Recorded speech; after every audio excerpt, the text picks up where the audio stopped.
think someone's here. Oh, Doc, hide! Hey you, do you like plot? Do you think flat is justice? Cause we're here to speak about Flatland. Well, actually, I'm the only one who speaks. No one else. So lonely. So, Flatland is wrote by Edwin Abbott. Yes, there's two Abbott. And because I am a certified historian, no, I'm about to give you a rapid view on Edwin A. Abbott's life. His life starts in London, the 20 December 1838.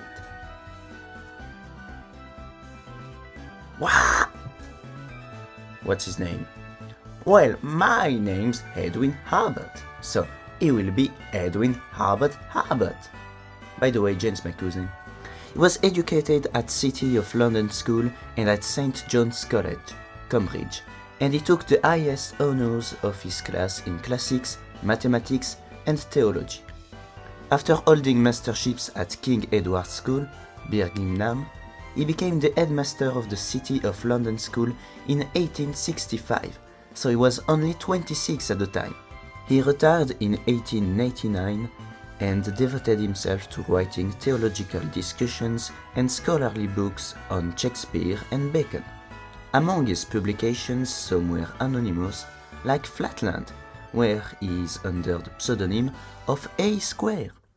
You know, he's Abbott, hey, A Square. So this guy who lived in the Victorian era wrote a book whose conjectures resonate in Einstein's theory of relativity and modern string theory. A speculative fiction speaking about dimensions like 2D and 3D and 4D, not this one. But before speaking of the cool stuff of higher dimensions, we should speak of the author biography, cause you know, he spends a great part of his book describing his world. You mean our world? And didn't you just spoke about him? No, his world. We already are in the book. So the other is A Square, and he's a square. So he lives in a universe of two dimensions, a flatland. Oh, you mean like you, Ducking Whip, Emerald Go. So A Square is a lawyer and has a normal-shaped family for his kind of shape, 4 sons and 2 orphan grandchildren, and that's his wife arriving. And what you're hearing is her peace cry. You know, flat women sure are strange thing. Oh, I didn't speak about you. It's women flatlanders, you know. Women are very dangerous, more dangerous than even the most dangerous soldier. I'm not talking about you, please don't do a black hole. This is a soldier. This is a woman. You see, they are lines. They are very dangerous, okay? But why the peace cry? Well, it's to help people locate them, because sometimes women could be nearly invisible. For you to understand that, you have to imagine being a square.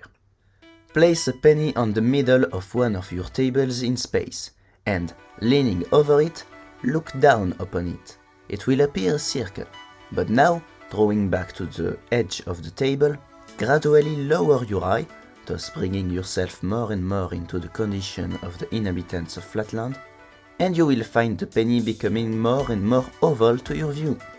And at last, when you have placed your eye exactly on the edge of the table, so that you are, as it were, actually a Flatlander, the penny will then have ceased to appear oval at all, and will have become, so far as you can see, a straight line.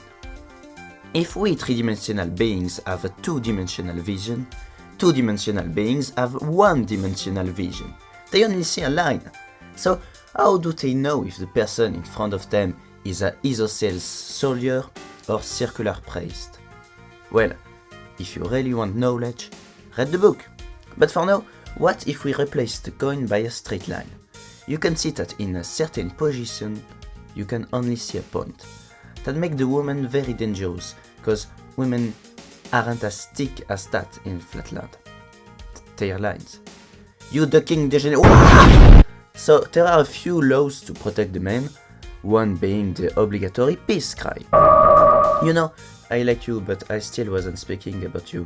The Gardevoir video is for another day. Sorry, Emerald. So, here's A Square little family, and here's his brother, B Square. Don't say anything. Flatland is in a rigid society. Any change of its structure is forbidden, cause that will do problems with the ones in rain. To them, some people are problems because of their ideas, like the chromatist. Wait, did you just paint yourself?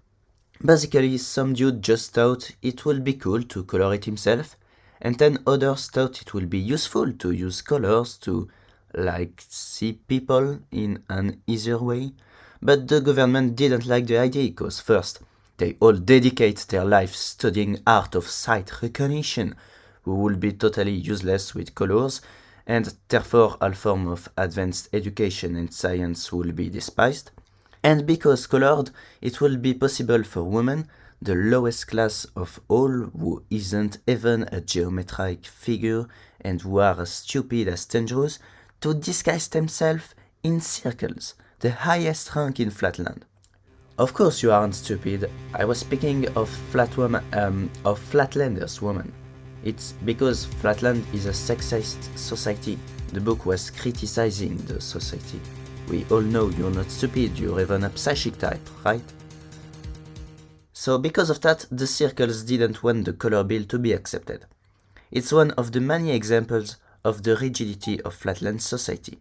Well, A Square explains to us the nature of Flatland, but after that, that's when the fun begins. Because his life was normal, until certain event occurred. First, he had a dream about Lineland, a world with only one dimension. Then, his grandchild proceeds to be a genius. Well then, if a point by moving 3 inches makes a line of 3 inches represented by 3, and if a straight line of 3 inches moving parallel to itself makes a square of 3 inches every way represented by 3 square, it must be that a square of 3 inches every way, moving somehow parallel to itself, but I don't see how, must make something else, but I don't see what, of 3 inches every way, and this must be represented by 3 cubes. Go to bed. And then, this event happens. Are you a perfect circle? Yes. Oh, 2 eyes! Oh, Bobbin! Oh, disgusting! Oh, I'm gonna Calm down, silly little square. I am a more perfect being than you. How can I am a circle made up 2 of eyes! circles. I am perfection. I am a sphere, CEO of the sun. What? Where did you come from? From space. That thing you just saw was this, a sphere traversing Flatland, but A Square could only see a single 2-dimensional part of that 3-dimensional being. But wouldn't that mean that it could be possible that we actually live in a universe with more dimensions but we could only see a 3D part of higher dimensions objects? Who said that? Sir, I have a request to... Wait, it wasn't me who said that, and everyone knows that 4 dimension and higher are nonsense, haha. No, actually, I'm here to... Okay, then let me finish my ad. So you really should try this book, because it will bring you to a whole new dimension. Well, an infinity of dimensions. That's an entire new cinematic universe waiting for you in this little book. And you have a free 30 days trial by going to this beautiful library. Yes, it's a square.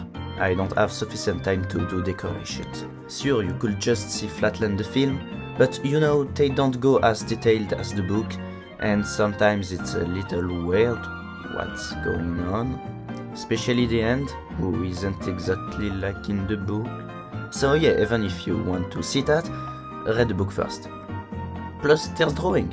You definitely want to see that. Mister, I have to check your garde-voir. You know, there's a witness stating he heard odd garde-voir's noises coming from here a few minutes ago, and we live a dangerous time for the garde-voirs on the internet, so wait, am I suspected of rape? If you're innocent, then you don't have to fear. Let me just... Wait, you aren't allowed to do that, you pervert. Oh, that's fine, my device says she's, sexless, so you aren't guilty? Wait, what? Wait, did you just paint yourself? You're even a psychic type, right? But we could only see a 3D part of higher dimensions objects. What? Hey! You're an Iron Valiant, right? Why did you disguise? Where is Emerald? Do you want to kill me? I was made to do whatever my master told me to. I am a killing machine, however, all I ever wanted was love. Well, now you're in one of my Pokeballs, so guess you can live there? But who the duck thought it would be cool to go around robotizing waifu?